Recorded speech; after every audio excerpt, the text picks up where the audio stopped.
Hello friends, welcome back. இன்னைக்கு நம்ம சேனல்ல பார்க்க போற ரெசிபி வந்து ஒரு indochinese recipe Schezwan fried idli. இது வந்து பெரியவங்கள்ல இருந்து குழந்தைங்க வரைக்கும் ரொம்ப பிடிச்சிரும். அந்த மாதிரி அவ்வளோ டேஸ்டா இருக்கும் இது. இது எப்படி பண்றது அப்படினு இப்போ நம்ம பார்க்கலாம்.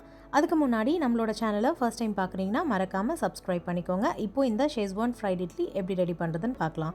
நான் இது பண்ணுறதுக்கு ஒரு 7 இட்லி வந்து எடுத்து வச்சுருக்கேன். இது வந்து இந்த மாதிரி சின்ன பீஸாக கட் பண்ணி எடுத்துக்கலாம். உங்களுக்கு எந்த சைஸில் வேணுமோ இன்னும் குட்டியாக கட் பண்ணுறதுனாலும் நீங்கள் கட் பண்ணி எடுத்துக்கலாம். இப்போது நான் எல்லாத்தையும் கட் பண்ணியாச்சு. இதை வேறு ஒரு பவுலில் மாற்றிட்டு இதில் வந்து ஒரு 1.5 டீஸ்பூன் அளவுக்கு கார்ன்ஃப்ளவர் வந்து சேர்த்துக்கோங்க. சோள மாவு வந்து சேர்த்துக்கோங்க. கூடவே ஒரு 1/4 டீஸ்பூன் அளவுக்கு பெப்பர் பவுடர் சேர்த்துக்கிறேன், மிளகுத்தூள். இப்போது இந்த கார்ன்ஃப்ளவர் வந்து எல்லா இட்லிலையும் நல்லா கோட் ஆகிற மாதிரி மிக்ஸ் பண்ணி எடுத்துக்கோங்க. இந்த மாதிரி இப்போது இது நல்லா வந்து நம்ம மிக்ஸ் பண்ணி எடுத்தாச்சு. இப்போது ஒரு பேனில் கொஞ்சமாக எண்ணெய் சேர்த்துக்கிறேன் நான். சேர்த்துட்டு நம்ம மிக்ஸ் பண்ணி வச்சுருக்க இட்லியை ஃப்ரை பண்ணி எடுக்க போகிறோம். மீடியம் ஃப்ளேமில் வச்சு ஒரு நிமிஷத்துக்கு ஒரு பக்கமும் நீங்கள் ஃப்ரை பண்ணி எடுத்துக்கோங்க. இது வந்து பார்த்திங்கன்னா நல்லா கிறிஸ்பியாக ஃப்ரை ஆகணும். அந்த அளவுக்கு ஃப்ரை பண்ணி எடுத்துக்கோங்க. ஒரு நிமிஷம் கழித்து இன்னொரு பக்கம் நான் திருப்பி போட்டுக்கிறேன் எல்லாத்தையும். நம்ம வந்து கார்ன்ஃப்ளவர் சேர்த்ததுனால இது வந்து நல்லா கிறிஸ்பியாகவே வந்துடும். இந்த அளவுக்கு இட்லி நல்லா ஃப்ரை ஆன பிறகு நீங்கள் இந்த மாதிரி ஸ்பூன் வச்சு தட்டி பார்த்தீங்கன்னா நல்லா கிறிஸ்பியாக இருக்கும். அந்த அளவுக்கு ஃப்ரை ஆனதும் இதை வந்து தனியாக எடுத்துக்கலாம்.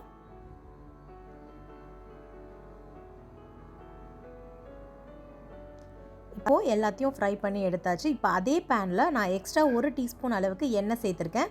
அதில் ஒரு 5 பல்லு பூண்டு வந்து நல்லா பொடியாக நறுக்கி இந்த மாதிரி சேர்த்துருக்கேன். இதை கொஞ்சம் பொரிய விட்டுட்டு அப்படியே இதில் ஒரு மீடியம் சைஸ் வெங்காயம் ரஃப்பாக சாப் பண்ணி இந்த மாதிரி சேர்த்துக்கோங்க.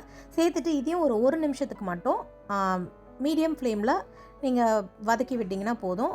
ஒரே ஒரு பிஞ்ச் உப்பு மட்டும் சேர்த்துருக்கேன் நான். சால்ட் ஒரு பிஞ்ச் மட்டும் சேர்த்துக்கோங்க. ஏன்னா இட்லியில் வந்து ஏற்கனவே உப்பு இருக்கும்.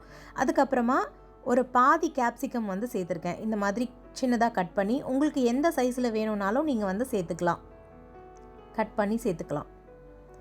இப்போது இதில் 2 டீஸ்பூன் அளவுக்கு டொமேட்டோ கெச்சப் வந்து சேர்த்துக்கிறேன். அடுத்தது இது வந்து ஷெஸ்வான் சட்னி, சிங்ஸ் சீக்ரெட்டோட ஷெஸ்வான் சட்னி வந்து நான் இன்றைக்கி எடுக்கிறேன். இதில் வந்து பார்த்திங்கன்னா ஒரு 1.5 டீஸ்பூன் அளவுக்கு இது நான் வந்து சேர்த்துருக்கேன். நீங்கள் எந்த பிராண்டில் எடுத்தீங்கனாலும் இதே அளவு சேர்த்தாலே போதும். இதை கொஞ்சம் இந்த மாதிரி மிக்ஸ் பண்ணி விட்டுட்டு ஒரு நிமிஷத்துக்கு இதை வந்து கொதிக்க விட்டிங்கன்னா இந்த மாதிரி ஆயிடும். இப்போ இந்த ஸ்டேஜில் நம்ம ஃப்ரை பண்ணி வச்சுருக்க இட்லி எல்லாம் இதில் சேர்த்துக்கலாம். சேர்த்துட்டு மீடியம் ஃப்ளேம்லேயே வச்சு இதை நல்லா மிக்ஸ் பண்ணி விட்டுக்கோங்க. இதை லோ ஃப்ளேமில் வச்சு செய்யணுன்ற அவசியம் இல்லை. நீங்கள் மீடியம் ஃப்ளேமில் வச்சு எல்லாமே ஒரு நிமிஷம் வதக்கி எடுத்தாலே போதும். அப்போ தான் இது வந்து நல்லாயிருக்கும். வெங்காயம் கேப்சிகம்லாம் ரொம்ப வதங்கிடக்கூடாது. இப்போ பார்த்தீங்கன்னா இது நல்லா மிக்ஸ் ஆகி ரெடி ஆயிடுச்சு. இப்போ இதை வேறு ஒரு பிளேட்க்கு நான் மாற்றிக்கிறேன். கடைசியாக உங்ககிட்ட ஸ்ப்ரிங் ஆனியன்ஸ் இருந்தோம், அதை சேர்த்துக்கோங்க. நான் வந்து இன்றைக்கி ஸ்ப்ரிங் ஆனியன்ஸ் சேர்க்கலை. அதுக்கு பதில் வந்து வெள்ளை எள்ளு வந்து சேர்த்துருக்கேன் நான். அது வந்து ஆப்ஷனல் தான். அந்த வெள்ளை எள்ளு சேர்க்கறதுனால இதில் எக்ஸ்ட்ரா டேஸ்ட் ஒன்றும் வரப்போகிறதில்ல.